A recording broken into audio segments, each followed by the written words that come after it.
পশ্চিমা জোট ন্যাটোর সঙ্গে তীব্র উত্তেজনার মাঝেই শুরু হয়েছে রাশিয়া ও বেলারুশের যৌথ সামরিক মহড়া জাপাদ 2025। একে কেন্দ্র করে নিজেদের সীমান্তে নিরাপত্তা জোরদার করেছে পোল্যান্ড, লিথুয়ানিয়ার মতো নেটো জোটভুক্ত দেশগুলো। মহড়ায় ইউরোপীয় দেশগুলোর আকাশসীমা লঙ্ঘন হচ্ছে, পোল্যান্ডের এমন অভিযোগ নাকচ করে দিয়েছে রাশিয়া ও বেলারুশ। জেনেক্সে শিফট করো, লাইফকে লিফট করো। জাপাদ 2025 রুশ ও বেলারুশীয় সেনাবাহিনীর মধ্যে যৌথ প্রশিক্ষণের চূড়ান্ত ধাপ। শুক্রবার শুরু হওয়া এ মহড়া চলবে 5 দিন ব্যাপী, যার উদ্দেশ্য উভয় দেশের কমান্ডার ও সদর দফতরের দক্ষতা বাড়ানো এবং সেনাদের মাঠ পর্যায়ের অনুশীলন জোরদার করা।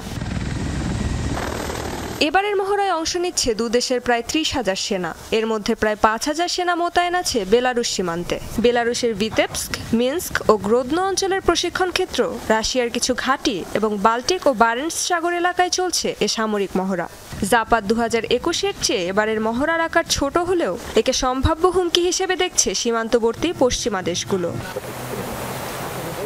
এ সামরিক কার্যক্রম শুরুর ঠিক আগে রুশ ড্রোন পোল্যান্ডের আকাশসীমায় প্রবেশ করলে সক্রিয় করা হয় ন্যাটোর আর্টিকেল 4। টহলে নামানো হয় যুদ্ধ বিমান। সরাসরি পোল্যান্ড ও ইউরোপীয় ইউনিয়নকে লক্ষ্য করে পরিচালিত হচ্ছে এ মহড়া, এমন দাবি তুলে বেলারুশের সাথে সীমান্ত বন্ধ করে দিয়েছে পোল্যান্ড। লিথুয়ানিয়াও জোরদার করেছে সীমান্ত সুরক্ষা। তবে বেলারুশের সেনাপ্রধান পাভেল মুরাভেইকোর দাবি, মহড়া ন্যাটো দেশ ও ইউক্রেন সীমান্ত থেকে যথেষ্ট দূরে হচ্ছে, যা কোনো দেশের জন্যই হুমকি নয়। আমাদের সব কার্যক্রম দক্ষিণ ও পশ্চিম সীমান্ত থেকে অনেক দূরে। তাছাড়া এগুলো কোনো নির্দিষ্ট দেশের বিরুদ্ধে নয়। তবে সীমান্তের কাছাকাছি সব সামরিক কার্যক্রম নিবিড়ভাবে পর্যবেক্ষণ করছি। মহড়ার সময় কোনো ধরনের উস্কানি ঘটলে জবাব দেওয়ার জন্য প্রস্তুত আছি। রাশিয়া প্রত্যাখ্যান করেছে পোল্যান্ডের অভিযোগ। মহড়াটিকে সম্পূর্ণ প্রতিরক্ষামূলক বলে দাবি রুশ পররাষ্ট্র মন্ত্রণালয়ের। অভিযোগ তুলেছে এ নিয়ে অযথা উত্তেজনা বাড়াচ্ছে পশ্চিমারা।